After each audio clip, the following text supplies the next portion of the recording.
అందరికీ నమస్కారం. ఈరోజు మీ అందరికీ నేను వినిపించబోయే కథ కోరిక.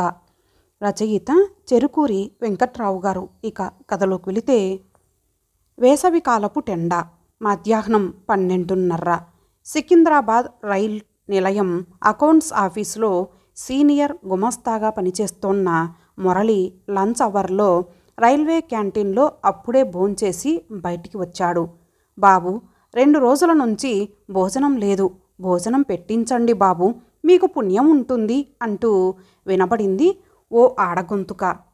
మురళి పక్కకి తిరిగి ఆమెను చూశాడు. ఆమె వయస్సు 60 పైనే ఉండొచ్చు అనుకున్నాడు. మొహాన బొట్టు లేదు, తల ముగ్గుబుట్టలా ఉంది. కట్టుకున్న చీర ఏమంత మాయకపోయినా అక్కడక్కడ చిరుగులు కనిపిస్తున్నాయి. ఆమె చూపులు చాలా దీనంగా ఉన్నాయి. పరికించి చూస్తే బతికి చెడ్డ మనిషిలా కనిపిస్తోంది అనుకుంటూ, మీది ఏ ఊరమ్మా అంటూ పలకరించాడు మురళి. స్వతహాగా మురళికి కథలు రాయడం హాబీ. తెలుగు వీక్లీలలో ఓ 6 కథల దాకా ప్రచురితమయ్యాయి. ఆఫీసులో తన కొలీగ్స్ అంతా తనకి కథల మురళి అనే బిరుదు కూడా ఇచ్చారు. ఈ ప్రోత్సాహంతో ఏవేవో కొత్త టాపిక్స్ గురించి ఐడియాలు ఆలోచిస్తూ ఎప్పుడూ అదే లోకంలో ఉంటాడు. ఈమెను చూస్తుంటే వెనక ఏదో కథ ఉండొచ్చు అనుకుంటూ మురళి, పోన్లేండి తర్వాత చెప్పొచ్చు, క్యాంటీన్లో ముందు భోంచేయండి అంటూ ఆవిడని క్యాంటీన్ లోపలికి తీసుకెళ్ళి తన గెస్టుగా భోజనం పెట్టించాడు. భగవంతుడు నిన్ను చల్లగా చూస్తాడు నాయనా, అన్నదానం చేశావు, నీకు పుణ్యం వస్తుంది అంటూ ఆవిడ ఆశీర్వదించింది.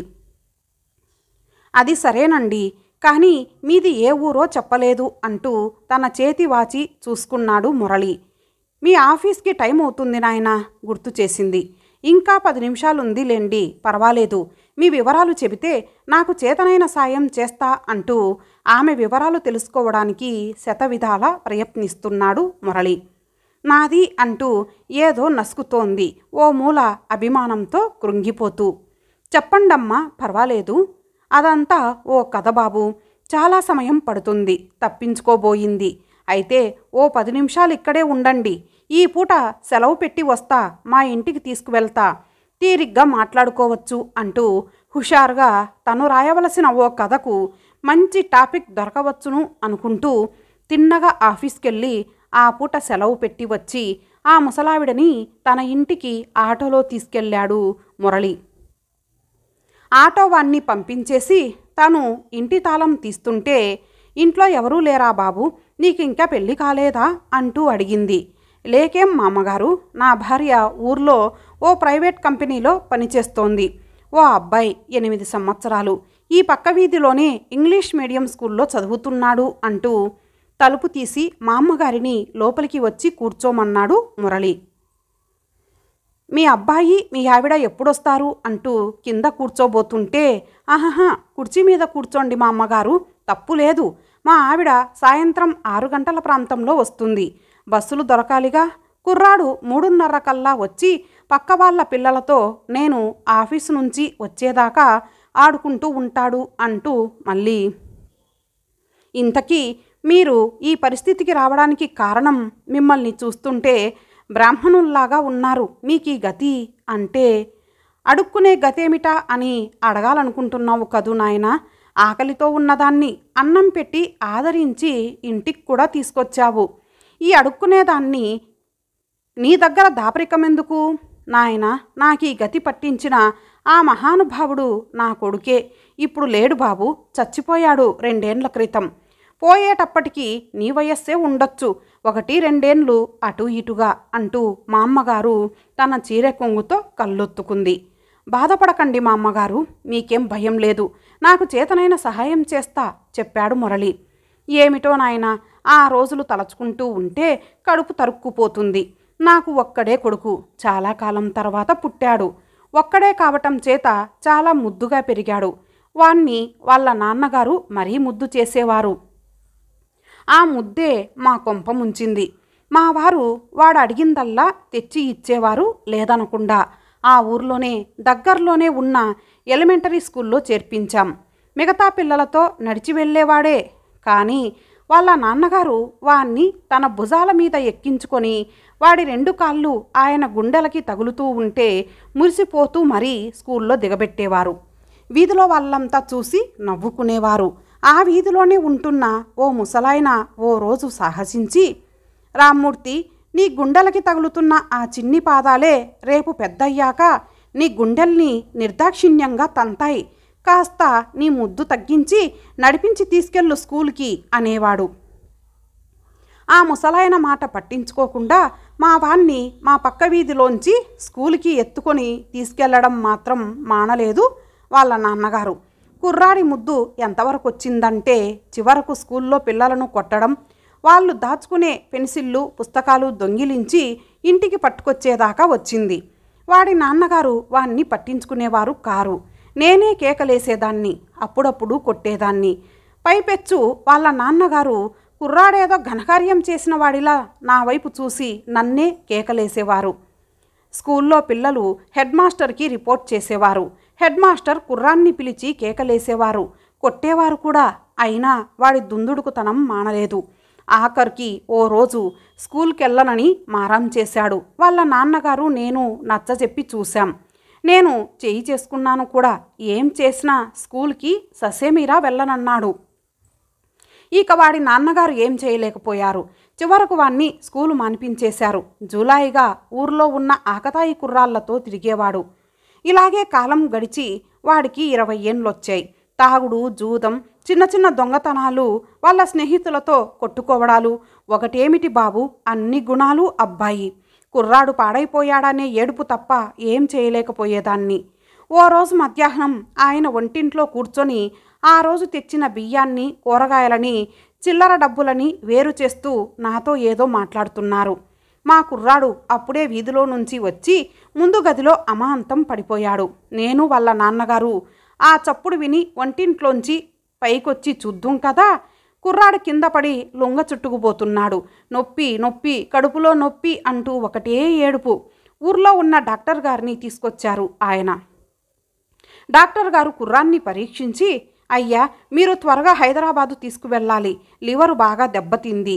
ఈ కుర్రాడి సంగతి నాకు బాగా తెలుసు. తాగుడికి బాగా అలవాటు పడ్డాడు. అందాక ఓ ఇంజక్షను మాత్రలు ఇస్తా అంటూ ఇంజక్షన్ తయారు చేస్తుంటే తిరిగి కుర్రాడి కడుపు నొప్పి ఎక్కువై కళ్ళు తేలేశాడు. డాక్టర్ గారు పరీక్షించి పెదవి విరిచారు. వాళ్ళ నాన్నగారు వాడి గురించి బెంగ పెట్టుకొని మంచాన పడ్డారు. ఎన్ని మందులు ఇప్పించినా లాభం లేకపోయింది. మంచం మీద 10 రోజులున్నారో లేదో ఓ రోజు తెల్లారగట్ల ఏమే అంటూ నన్ను పిలుస్తూ ఏం చెప్పకుండానే ప్రాణం విడిచారు. చీర చెంగుతో కళ్ళొత్తుకుంటూ చెప్పింది మా అమ్మ. మురళి కలగజేసుకొని, మీకు ఇంకెవరూ లేరా మా అమ్మగారు అంటూ అడిగాడు. లేకేం నాయనా, దూరాన మా అన్నయ్య ఉన్నాడు. వాడికి నేనిచ్చిన అడ్రస్కి టెలిగ్రామ్ ఇచ్చారు మా ఇంటి పక్క ఆయన. వాడొచ్చేటప్పటికి చాలా ఆలస్యమవుతుందని ఆ వీధి వాళ్ళే చందాలు పోగు చేసుకొని శవానికి దహన సంస్కారాలు చేశారు. ఆ 2వ రోజుకి అన్నయ్య ఒక్కడే వచ్చాడు, వదిన రాలేదు. దినాలయ్యాక అన్నయ్య నాతో, చెల్లెమ్మ నాతో వచ్చేయి, కొంతకాలం పాటు నాతో ఉండు. నేను కాసేపు ఆలోచించి, సరే నీ ఇష్టం అన్నయ్య అన్నాను. అన్నయ్య ఇంట్లో ఓ 1 నెల రోజులు బాగానే గడిచాయి. అన్నయ్య దగ్గర మాత్రం ఎన్నాళ్ళుంటాను అనుకునేదాన్ని అప్పుడప్పుడు. వదిన కొంత కోపిష్టి, దుడుకు మనిషి. అప్పుడప్పుడు ఏ పిల్లి మీదో ఎలక మీదో పెట్టి సూటిపోటి మాటలు అంటూ ఉండేది. నాకు మొదట్లో ఆశ్చర్యంగానూ వింతగానూ ఉండేది. ఇన్నాళ్ళు బాగానే ఉండేదే, ఇప్పుడేమిటి ఇలా మారిపోయింది వదిన అనుకుంటూ ఉండేదాన్ని. నేను వాళ్ళు పడుకునే గది పక్కనే వరండాలో చాప వేసుకొని పడుకునేదాన్ని. ఆ రోజు రాత్రి నిద్ర పట్టలేదు, మేల్కొనే ఉన్నాను. వాళ్ళ గదిలోంచి అన్నయ్య వదినల మాటలు వినిపిస్తున్నాయి మంద్రంగా. ఇంకెన్నాళ్ళండి ఈ ముసలావిడ ఇక్కడ ఉండేది? వచ్చి నెలపైనవుతోంది. ఇప్పుడేమైంది లక్ష్మి? ఉండని ఏ దిక్కు లేదు. అయినా నా సొంత చెల్లెలే కదా. ఇప్పుడు ఆవిడ ఎక్కడకు పోతుంది? అసలు ఈ బుద్ధి నీకిన్నాళ్ళు లేనిది ఇప్పుడు ఎక్కడి నుంచి వచ్చింది? ఎవరైనా చెప్పి చేపట్టారా అంటూ వదిన్ని కేకలేస్తున్నాడు అన్నయ్య. అది కాదండి అంటూ వదిన అనబోతుంటే, ఇంకేం నాకు చెప్పొద్దు, నా చెల్లెలు ఇక్కడే మన దగ్గరే ఉంటుంది. ఇక మీదట ఆ ప్రస్తావన తేవద్దు, జాగ్రత్త అంటూ మళ్ళీ హెచ్చరించాడు వదినని అన్నయ్య. ఇంత మట్టుకొచ్చాక నేను మాత్రం ఎలాగుండగలను ఈ ఇంట్లో? అన్నయ్య పొద్దున డ్యూటీకి పోయి ఏ రాత్రో వస్తాడు. ఇంకా రోజల్లా ఉండేది మేమిద్దరమేగా ఇంట్లో. పిల్లలు కూడా స్కూళ్ళకి పోయి సాయంత్రం వస్తారు. వదిన ఏం ప్రళయం లేవదీస్తుందో. ముందు ముందు నా మూలాన వాళ్ళిద్దరూ తగువులాడుకోవడం ఎందుకు? ఇక్కడి నుంచి పోతే మంచిది అనుకున్నాను. రెండో మారు ఆలోచించా. నా బట్టలు మూటగట్టుకొని ఆ రాత్రే తిన్నగా రైలు స్టేషన్కి వచ్చేశాను. ఓ గంట కూర్చున్నాను. ఎక్కేశాను. దగ్గర టికెట్టు లేదు. ఎక్కడ దింపేస్తే అక్కడ దిగిపోవచ్చు అనే ధైర్యం వచ్చింది. అదేమిటో ఎవరూ టికెట్ అడగలేదు. తెల్లారేటప్పటికల్లా అదేదో పెద్ద స్టేషన్ వచ్చినట్లుంది. అంతా మనుషులు హడావిడిగా తిరిగేస్తున్నారు. అడిగితే ఇది హైదరాబాదు అన్నారు. ఎప్పుడో వినడమే కానీ చూడలేదు. ఆశ్చర్యం వేసింది ఆ జనాన్ని చూసి అంటూ ఇంకా చెప్పబోతుంటే, సరే ఆ తర్వాత మీరు ఈ వృత్తి మొదలెట్టారు అవునా అడిగాడు మురళి మా అమ్మగారిని. జవాబు చెప్పలేదు. తల వంచుకుంది. ఇంతలో లక్ష్మి వచ్చింది. లక్ష్మి ఈ మా అమ్మగారు అంటూ మురళి ఏదో చెప్పబోతుండగా, ఉండండి ముందు లోపలికెళ్ళి మొహం కడుక్కొని చీర మార్చుకొని టీ తీసుకొస్తా అంటూ లోపలి గదిలోకి వెళ్ళిపోయింది లక్ష్మి. ముగ్గురు కలిసి టీ తాగుతూ, లక్ష్మి ఈ మా అమ్మగారు అంటూ ఆ రోజు రైల్వే క్యాంటీన్ దగ్గర కనిపించినప్పటి నుంచి మా అమ్మగారి ఆవేదనంతా ఓ కథలా చెప్పుకొచ్చి ముగించాడు మురళి. అవును, మనకిన్నాళ్ళు పిల్లాడిని చూసుకోవడానికి ఇంటి పట్టున ఉండడానికి ఓ పెద్దావిడ ఎవరైనా ఉంటే బాగున్నని మనం అనుకుంటున్నాం కదా. మీ తరపున నా తరపున అలాంటి వాళ్ళు లేరని కూడా అనుకుంటున్నాం కదా. లక్ష్మి జ్ఞాపకం చేసింది మురళికి. అవును లక్ష్మి, బాగా జ్ఞాపకం చేశావు అంటూ మా అమ్మగారికేసి తిరిగి, మా అమ్మగారు మీరేమనుకోకపోతే నాతో సలహా. ఏమిటి బాబు అడిగింది. చూడండి మా అమ్మగారు, మీరు మాకు తల్లిలాంటివారు. మేమిద్దరం పొద్దున్నే ఉద్యోగాలకి వెళ్ళిపోతే సాయంత్రానికి ఇంటికి చేరుకుంటాం కదా. అలాగే పిల్లవాడు కూడా స్కూల్కి పోయి వాడు సాయంత్రానికే వస్తాడు. అంచేత మేమిద్దరం మిమ్మల్ని కోరేదేమిటంటే మీరు మా దగ్గరే ఉండి ఇల్లు చూసుకుంటూ ఇక్కడే కాలక్షేపం చెయ్యమని. మీకు ఏ లోటు రాకుండా చూసుకునే బాధ్యత మాది. ఏమంటారు మా అమ్మగారు? మురళి మాటలు పూర్తి అవనే లేదు. బాబు, నువ్వు నా అబ్బాయి లాంటివాడివి. నీ లక్ష్మి నా కోడలు లాంటిది. గతి లేక అడుక్కు తింటూ బ్రతుకుతున్నదాన్ని. నాకు అన్నం పెట్టి ఆకలి బాధ తీర్చిన వాడివి. నీ సలహాకి అడ్డు చెప్పే ధైర్యం లేదు నాయనా నాకు. ఒక్కడే కొడుకు కదా అని ముద్దుగా పెంచితే వాడు చెడు సహవాసాలతో దిక్కుమాలిన చావు చచ్చాడు.